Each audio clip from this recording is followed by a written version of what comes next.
Wade Buck,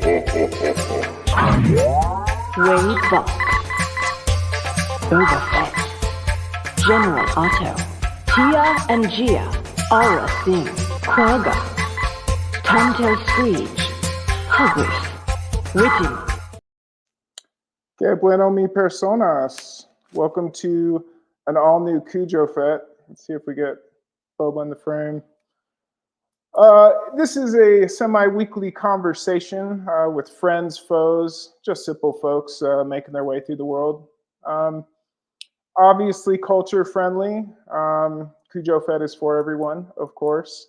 But sometimes these conversations are spontaneous and you run into folks on your timeline who have authentic voices and niche interests. I have one such gentleman on standby, so I won't waste our time. I do have a curveball. Peep the can. I know I've been a Bing man, but Colorado Crush, bottled in Colorado Springs. And if you recall, I am on my 5th floor common space in my apartment building. So if folks come through, we'll just call that good luck. But cheers.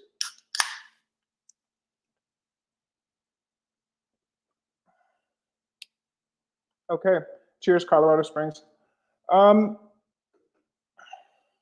I said, CUjO Fett is a culture-friendly conversation where I reflect on my interest in Star Wars culture. Of course, I revel in all things a galaxy far away, as a lot of folks do. And many people see it as a common language across cultures or generations. And CUjO Fett is here for that.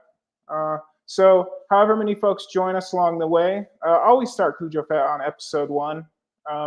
Why? Because you'll see just a common Gen Xer turning up, and I'm sure you can do it better than me. So without waiting too much longer, let's do this.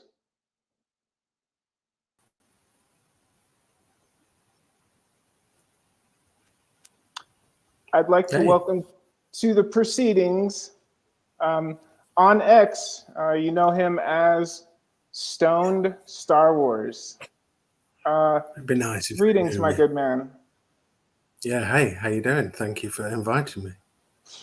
Well, it's not the first time I've talked with folks across the drink. I've been networking, like you, a fellow Gen Xer, I believe. You're just on the other side of 50, if I'm not mistaken. Yeah.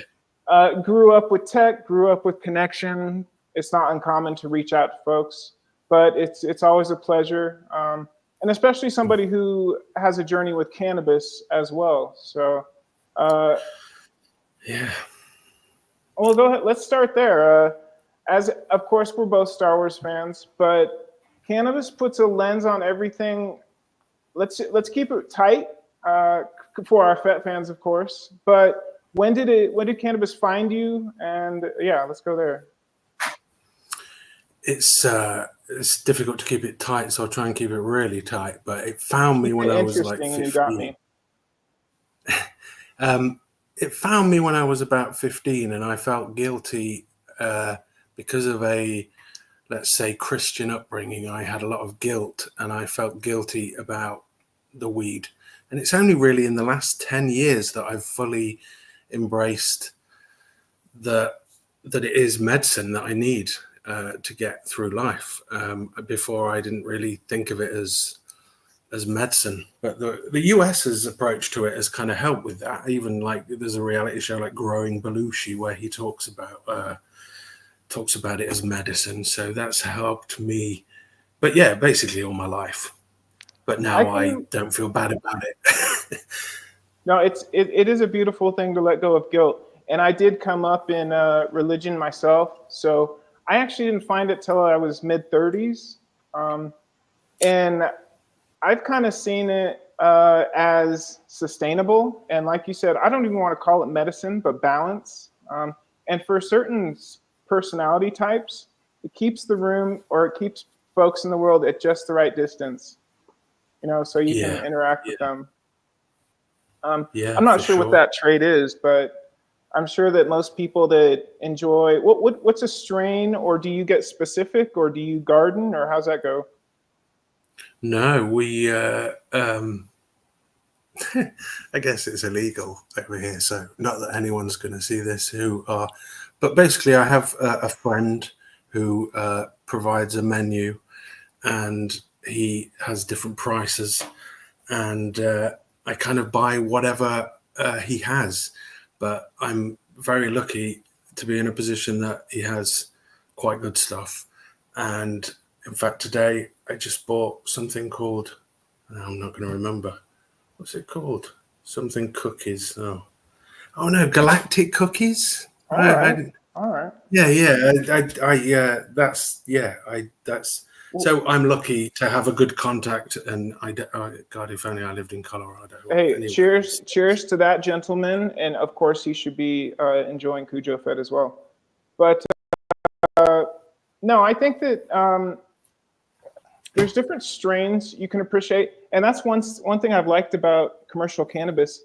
I like the marketing of cannabis. I love the creative names who they get and stuff. Galactic Cookies sounds like it could be a good strain. If you had to generalize, what's a great movie experience you had, and maybe if a strain, if you remember that recently? Do you know what? I'm gonna. To be honest, a great movie experience, and recently, I was gonna say I'm gonna go controversial, but Joker 2, and that's for another time or another conversation. But I think it was called Frozen Black Cherry that I was on that day. I kind of get them and rotate them. So because I tend to have it most days, I try and keep 6 or 7 in, and then I just like go, one day at a time, stick it to the back of the queue. But that day was Frozen Black Cherry and Joker 2. Okay. Well, again, it's a whole different conversation, but that broke me in a great way. It is. And I appreciate... have you seen it? Well, I'll get there in a second. I do appreciate your kind of academic or way of appreciating a strain, so you can kind of get a sense of how it hits you, or outdoors, indoors, what kind of thing. I'm more of an indica guy. I used to partake. I was lucky enough to be able to be stoned and at work because I didn't have to be customer facing, or I wasn't in charge of the nuclear codes. And so it was kind of sativa all the way. But these days I'm more indica leaning because I have a few things that it helps. I find indica helps more with sort of chronic pain types of issues. Sativa gets me a bit wired too much. We'll get to Fett in a second, dear viewer. Thank you. Thank you for your patience. I concur. There's certain, I kind of file them in like, a hybrid for this time of day, a sativa. There's a couple sativas I can live with. There's a couple I can't, but I think that's how most folks are. The most recent one I had was called Queen's Panties, and like it made me really aggressive, and I've never had that with a weed. Like it was like 80-20 sativa, so my wife suggested maybe it's just, but like I had it and I was like, why am I like, I'm like, a bit wound up, like the opposite really. Well, since you mentioned the Queen's undergarments, let's transition. Let's get the temperature of the room in British culture from you. Let's take 1 second. Final round. Fight.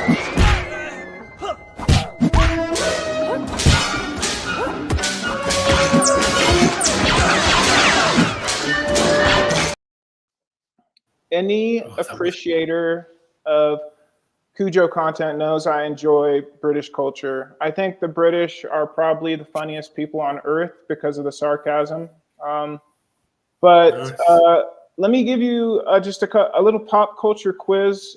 First of all, do you have any favorite British shows? Any calling cards? Historically, there's a show called Afidazan Pet. It's it goes back to the 80s. It's the first one that jumps into my mind. Google it after. It's interesting. There's a couple of faces in it. You'd know Timothy Spall's in it. He had, but it's about workers who can't find a job in England, so they have to go and work in Germany, and hilarity ensues. But it's also about the themes. Yeah, but it's got similar themes to the Full Monty in that it's like men are unable to what's a man and, you know, providing for his family and those kind of things, but it's funny as well. That's a valid question in our culture. Let me ask you Yeah. this. Are you hip to Garth Marenghi's Dark Place, since you're in a dark place? No. Like I'm aware of it. I know I'm aware of it, but I'm aware of Well, lots of other no. it is free on YouTube, so treat yourself. Let me say Yeah. this. Greater National Treasure, Garth Marenghi or Kunk on History? Kunk, because I've never seen Garth, so I don't have the correct. It wouldn't be right for me. So Kunk, based on ignorance of the other. There's really no Yeah, wrong answer. yeah. Your favorite BBC miniseries? I Whoa, know. miniseries. I guess like this would probably count. Like Blue Planet is like a nature show, but Definitely. they're all individual series, but it's not a very. Can't think of And any others that. I think that that one scene where that lizard runs past all those snakes is forever Oh internet man, gold. Like if you ever broke feel me. like you're Yeah. up against it, just rewind. Um, Last but not least, Paul Hollywood. Is he a national treasure or overbaked, in your A opinion? little bit of. He's kind of half and half, if I can, because to some people, I think he is a national treasure, but some people think he's a bit too Hollywood? masculine. I've heard that. Yeah, I've heard when he gives the handshake, sometimes in our press, people have said like he's making it all about him. I'm Hmm. like, not really, but it is the Paul Hollywood handshake. But so it depends what your perception is. I don't think he's making it about him when he says "well done." It's just a thing, a Hey, handshake, it's the brand. It's undefeated. and it's Uh, like politicized. Everything's like politicized or not politicized. it goes without saying that Paul Hollywood is always welcome on CUjO Fett. No soggy bottoms Oh, here, he's a Paul. legend. That's right. If I see him, I'll Um, tell him. Definitely. Let's trifecta it. Let's do one quick transition and talk some Star Wars.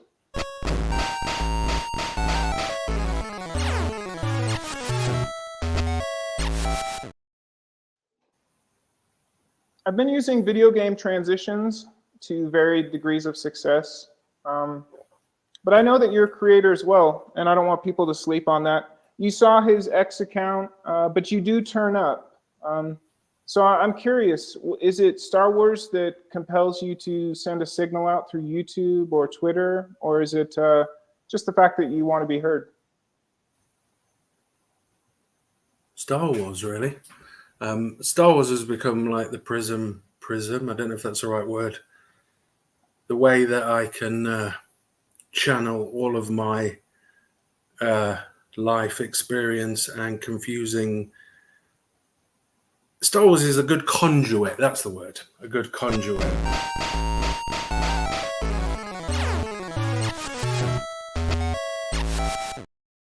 That was a mistake, folks. I'm sorry about that.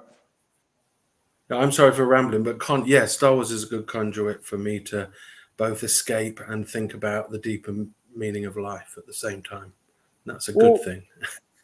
you're a family man, if I'm not mistaken. Does it help you relate to other generations?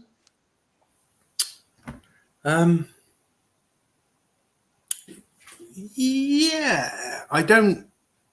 Maybe online, maybe not in my family. Only with my wife, who's about 10 years younger than me. But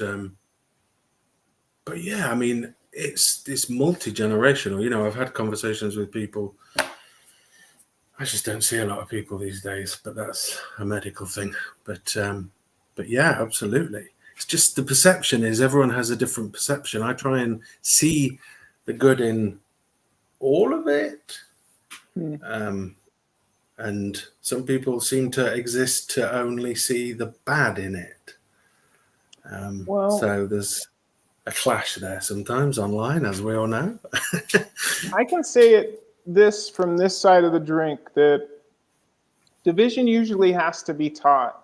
So I think that's always worth considering. And I Yeah. do think that I I see your perspective in the sense that we're both similar ages, and at some point you start to appreciate what something brings together rather than, oh, this wasn't meant for me, so I'm going to lash out. Now, do I think that everything was done correctly or intentionally? Of course, that's a complicated question, but this is CUjO Fett. So, no, I feel you. Speaking of this gentleman right here, so we don't leave him out, Boba Fett is probably one of the best designed characters in fiction. Has maybe one of the most complete arcs in Star Wars. What stands out about him to you? To me, Mm-hmm. yeah. Book of Boba Fett, like, really sort of filled in the big gap. I've always loved Boba Fett. He was like, originally less was more, and he was like badass because he was only in Empire for 5 minutes, but he took Han, and Yeah. then he was dead, and then he was dead. But yeah, I love Boba Fett. These characters, especially the characters that go through multiple, you know, like he's in the obviously involved in the prequel, you know, all of it, and now the Mandoverse. He's kind of a character that goes from them. Always my favorite characters are the ones that kind of live through different versions of Star Wars, like Obi-Wan, you know, going through 6 movies, and but yeah, I love Boba. Yeah, I think that you measure good art by the canvas that it approaches, but also how it shows the creatives within it. It can really profile people who are creating, and I think that's the final level of kind of just acceptance and appreciation, is seeing like, oh, this isn't my journey. Maybe there's something in it. Maybe there's something redeemable, and not everything is for everyone. So that's okay too. And that's my sort of one of my, I don't want to say my biggest thing. One of my biggest things is it's not for everyone. Like Rogue One is my least favorite, which I understand is controversial, but I understand it's for largely, I think it's for weirdly older men like me. But I'm more into the stuff that they were making like for the kids, because like it's more sort of little cute creatures and stuff, I don't go to Star Wars for kind of realism, so Rogue One and Andor are my least favorites, but I like it all, and I think it's all for Resistance is like for 9-year-olds. I think it's all kind of aimed at, yeah. Let me ask you this. We haven't, until this kind of generation of storytelling, we haven't seen something like Star Wars that's a singular tale get split in. See it get split into different genres. Do you think that that's something that can be done successfully? Yeah, I think it has been, and I wish people could just, if they don't like something, rather than sort of campaign to get it cancelled, just say there's a ton more Star Wars that I do like. Maybe other people like this and I don't. I'll just put it to one side. But and now I've forgotten your question. I don't know if there is a question. You're good. You're good. Yes, I thought. Let me ask you this: were you much into in Star Wars with the comics and the books? Oh, I know what you said. Sorry, about different genres. Yeah, absolutely. Where no have you books. seen it? I'm like. Do you mean within? Do you mean? I think I know what you mean. So I guess the Acolyte is kind of that. Rashomon, seeing the story from 3 different perspectives, and each time you see it's a little bit different, and maybe understanding perspectives. I mean, it's definitely all fantasy. I can't pretend not done anything in the horror genre, or it's all basically fantasy. But I think Star Wars, like in its original iteration, was all of it. It was threatening. It was funny. So. We'll see. When I hear stuff like, oh, it's an Amblin style or an ET style, okay, I'm here for it. I don't know if it'll create momentum. We'll see. The Skeleton Crew, I don't really know. I'm looking forward to it, but I assume based on the cast, it's a sort of Christmas family friendly sort of Goonies style romp. That's the impression they're giving me from the trailer, but I've not. That's all I know. So if it's not like that, I'll probably like it more. I'll be like, oh, I thought this was just going to be a Goonies rehash. Well, we both know Jude Law doesn't miss too much. Yeah. But Yeah. one thing you can knock Star Wars about is they don't offer up too many overly designed characters. A lot of their characters feel a little flat. I'll definitely say this: that werewolf with 3 guns across his chest. I don't know why they've been keeping that guy. That guy is amazing looking. So I'm here. I want to see what he does. You're talking about Kalnaka? I don't know their names, but in the preview for Skeleton, from the Acolyte. Oh, No. Skeleton Crew. Yeah. There's sorry. the werewolf with the 3 pistols. If you haven't seen it yet, I'm sure. Yeah, if it's in the trailer, I'm probably just too stoned. But I like the look of the little kid that looks a bit like a baby elephant. He's kind of got I don't know what he is, an alien race. Looks like one of the crew, but he's the token alien in there. I don't know, but he looks like a baby elephant. Well, he's Neil. I want he's a Neil. baby piano player from Jabba's palace, I think. Is that? I thought, yeah. Could be. We'll see. It's still an experiment. I think that pop culture reflects our culture, and so I think if it's done well, we can learn resonant stories from it. So I don't think a brand is ever dead. I think that it's alive through the storytellers. I heard you chatting up The Last Jedi on your kind of introduction. I'll put his introduction in the details on my YouTube. It's a great way to get his Star Wars voice in a little bite size and follow his journey as well. But you said that moved you kind of profoundly, the Skywalker slap in the face journey and stuff. And I think that's I was just going to say that I feel like that's a healthy aspect of good storytelling. I think that I could talk for hours about The Last Jedi, and I have, and obviously I won't now, but the simplest thing I can say, trying to make it into a sort of soundbite, is if you're old and have had and feel like a failure or have had things just not go as you planned, you're going to relate to Luke in that film, I think. And if you don't like it and you want the Luke that's more Jedi Master in Mando, you can just have that and read the books and have the games or whatever, But to me, seeing Luke, my childhood hero, as an old broken failure, in my perception, was like, wow, who'd have thought they'd do this? And then everyone said, oh, he's wrong. Like, he is wrong. Yeah, that's why he's so right. Because he's wrong. This is wrong. And at the end, he's back and he has a hero's death. But I think people checked out when he threw the lightsaber over his shoulder and forgot that he embraced being the symbol that he was, because it all happened relatively quickly. You go from his broken moment with Yoda, and then the next time you see him, he's, bang, here I am, Force Ghost, I'm here to divert. So maybe there should have been a little more of his, I don't know. But I think Yoda burning the tree and saying you don't need these books was enough to kick him up the arse. Anyway, no, I'm again, like, I feel like if you're the same generation as somebody, you see it. And I definitely think that you and I from across the drink can look at our respective leaders and go, you know what, I had a lightsaber and I didn't use it, or we didn't use it right.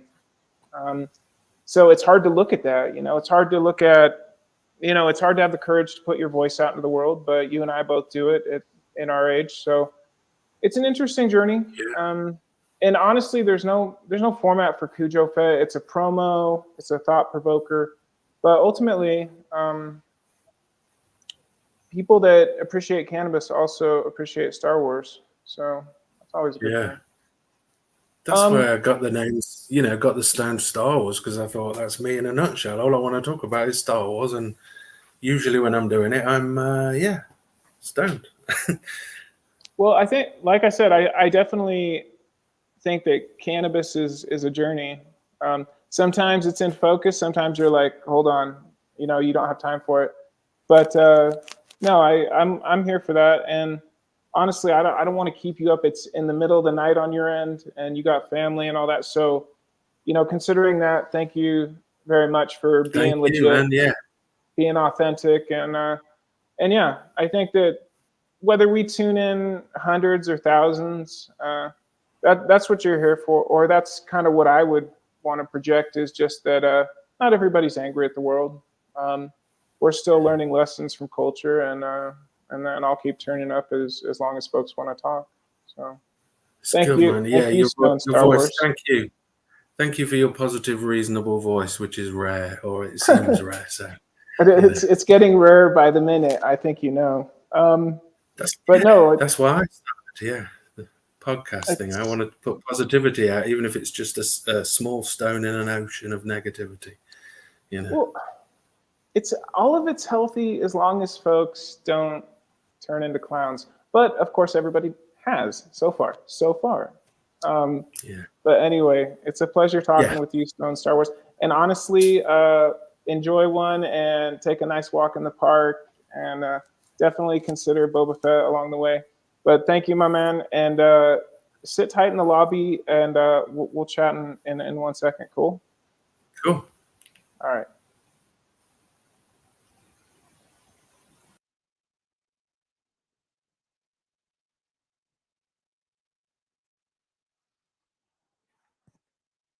Usually I dip out on that screen. But again, I just wanted to thank the folks that tune in and enjoy the ride. And honestly, I'm here for your streams too. Whatever you're passionate about, it's that age, and I think that's what most folks are here to do, to bridge cultures and generations, and yeah, talk about Fett, of course. So thank you, folks, and we'll talk to you soon.